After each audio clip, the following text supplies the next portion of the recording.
Le producteur camerounais Dex Willy Bomo a dit ceci, je cite: lorsque je visionne le récent clip de Ténor intitulé L'Homme, je me pose la question de savoir s'il veut juste aider le réalisateur à exister ou s'il veut réellement compétir à l'international. Moi, je ne sais pas pourquoi vous cassez la tête. Ténor a échoué.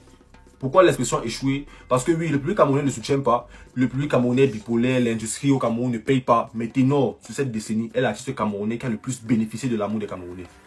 Lorsque Ténor arrivait en 2018, 2017, je ne sais plus trop, avec Alléluia, Purple Lamborghini, D'où le Dab, Nathalie et tout ça, le Cameroun voyait en Ténor la prochaine grosse star du rap d'Afrique francophone, du hip-hop d'Afrique francophone. Tous les espoirs étaient placés en lui. À cette époque, même tout Kif No Beat mélangé n'avait pas la puissance de Ténor en Afrique. Donc le voir aujourd'hui où il est là, c'est un échec. Quand tu vois tous les gars avec qui il a débuté à son époque. C'est vrai, grand frère, tu as eu tes péripéties, hein. Tu as eu tes maths que tu as eu là et tout. C'est vrai. Mais même dans ça, chose rare, le public camerounais t'a accompagné. Tu ne peux accuser personne à part ton indiscipline. Toi-même, regardez, vous-même, regardez le meilleur rappeur camerounais. Que on dit que si on même dit que chaque pays monte son meilleur rappeur. Voilà celui qu'on va monter. Grand frère, tu ressembles plus à un Yvonne qu'à autre chose.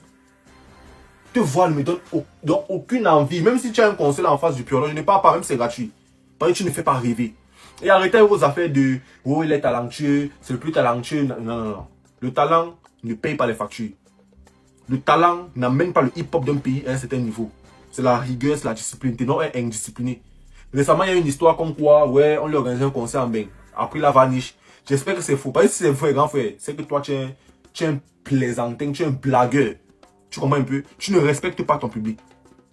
Tu n'en as rien à foutre de ton public. Parce qu'un rappeur qui a l'amour de son public, donc un rappeur qui connaît la valeur de son public, a toujours envie de satisfaire son public. Parce que vous savez, le rap, c'est une guerre perpétuelle entre plusieurs fanbases qui veulent ériger leur rappeur au sommet.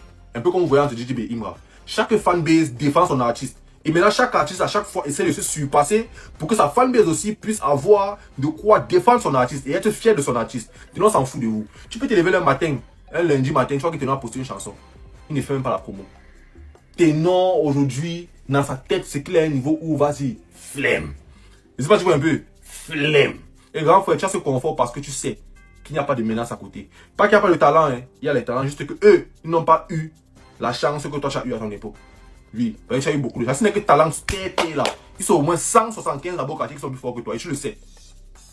Ils sont au moins 250 à quartier plus forts que toi, qui sont au moins un comme ça là. Tu vas pas croire. Si on les met dans les conditions que, ok, il faut rapper, développez-vous. Toi-même, tu vas pas croire. C'est pour ça que je suis autant à l'aise, tu fais ce que tu veux, tu montes, tu descends. Ne parlez plus de Ténor, ça n'en tenait qu'à moi, non. Quand on parle de rap, de hip-hop dans ce pays, ne parlez plus de Ténor. Parce que Ténor est décevant. Il y a trop de gars là-bas derrière qu'on peut soutenir. Moi, je ne pas bien mon énergie sur Ténor. Ça ne sert à rien. Il va venir faire son jet, après il va se casser, il va boire son vin et terminer. Aucune plus-value. Moi, je te mets au défi, hein. Je te mets au défi. Si tu es fort, non, rap. Sors-nous un hit que ça va taper en Afrique comme ça. On va rester comme ça en Afrique sans que taper. On dit que c'est énorme. Il te met au défi. Si tu es dangereux, que tu es fort, sors un hit que ça tape en Afrique comme tu vois sur les hits nigérians, ivoiriens, gabonais, tapez là. Sors un hit. À défaut de ça, non. Baka idea. C'est mieux. Papa, c'est monté ici, hein. Béné. Les mots là sont trop durs, hein, bro. Mais tu as raison, papa. Je te soutiens. Que ce soit dans le fond ou dans la forme, tu as raison. Il y a certains messages qu'on doit passer, non. On passe ça de manière crue. On ne vient pas caresser. Et j'ai envie de dire aux créateurs de contenu qui font les vidéos pour tirer sur lui, qui sont dans les commentaires pour insulter. Vous êtes les plus hypocrites du monde. Vous pensez que vous aimez Ténor plus que qui ici? Vous écoutez les sons de Ténor. Voici le top 50 Apple Music. Les musiques les plus écoutées au Cameroun, il y a un son de Ténor dedans. Même les anciens succès de Ténor, les D'où le Dab, les machins, il y a ça dedans. Vous ne l'écoutez pas. Même chez vous, quand vous faites vos anniversaires, vous ne mettez pas les sons de Ténor. Même dans vos voitures, vous ne mettez pas les sons de Ténor. Si vous ne l'écoutez pas, c'est parce qu'il ne se vend pas bien. Et ce n'est pas le seul au Cameroun. La musique camerounaise au Camer, ils sont tellement talentueux, mais les gars ne se vendent pas. Ils n'ont pas les images d'artistes. Quelqu'un n'a pas fait 10 ans de carrière, il va nous sortir un clip. Le clip ne rivalise même pas avec un petit frère qui a 1 an ou 2 ans de carrière. Ça n'a pas de sens. Et ça va si vous captez un peu. C'est parce qu'ils ne se vendent pas bien que vous ne les écoutez pas. Dans le top 50, si on voit les musiques ivoiriennes, on voit les musiques naija, on voit les musiques françaises. Les musiques Camer ne sont pas dedans. Les musiques Camer ne sont pas dedans. Il y a peut-être que 2 ou 3 sont camerounais. Et puis vous venez sur les réseaux, vous jouez les hypocrites. Oh non, il faut parler comme si, il faut doser. Si on dose, pourquoi? Vous les créateurs de contenu, les gars là-bas vous dire un truc. Il faut commencer déjà à vous voir comme les collaborateurs des artistes. Arrêtez de vous voir comme les créateurs de contenu, les fans. À qui on va venir dire que vous allez courir jamais de la vie. En 2025, si, les temps-ci, vous êtes même meilleur sur les réseaux sociaux que. Mais c'est même pas la magie.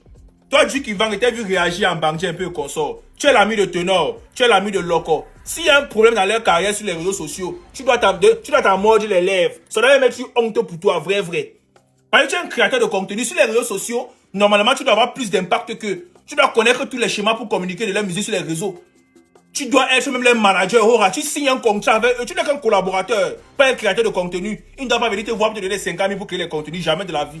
Tu dois signer avec eux comme ça, que bon, moi je prends en charge vos carrières sur les réseaux sociaux.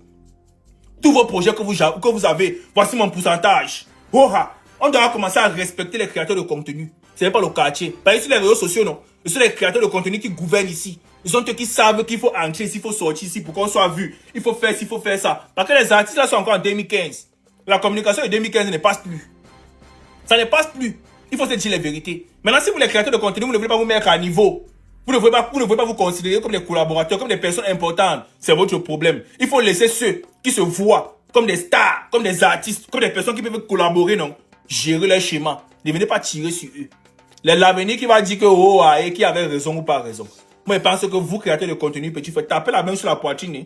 Donnez-vous de la valeur. Et dit qu'en 2025, voilà pour vendre, non, c'est pas un créateur de contenu. C'est un musicien, non. Il fait les millions de vues sur YouTube, non. Est-ce qu'il est plus talentueux que beaucoup d'artistes au Cameroun? Lui-même, il sait qu'il n'est pas plus talentueux. Mais il se vend bien. Voilà son schéma qu'il a créé. Toute l'Afrique le regarde. C'est un créateur de contenu. Pour qu'un artiste crée un schéma comme ça, là, c'est rail. Ils n'ont même pas la voie de créer des réseaux sociaux. Donc les créateurs de contenu aujourd'hui doivent même se voir comme ceux qui ont même les clés même. Donc ça veut dire qu'un artiste même en 2025 doit avoir deux managers. Un manager pour les réseaux sociaux, un manager pour le terrain. Voilà, c'est celui qui a son concert le 12 avril. Il a fait sa communication sur le terrain. Vous n'avez même pas trop entendu parler de ça sur les réseaux sociaux. C'est ça. Il fait son rôle sur le terrain. Il y a un qui gère les réseaux sociaux. Il est là au Bavardé, il ne doit pas parler. Il doit parler comment? Les artistes ont les 10 ans de carrière.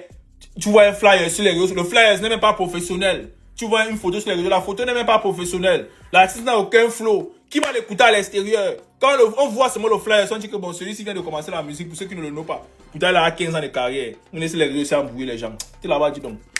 N'oubliez pas de vous abonner. Abonnez-vous massivement. Opération 1 million de followers.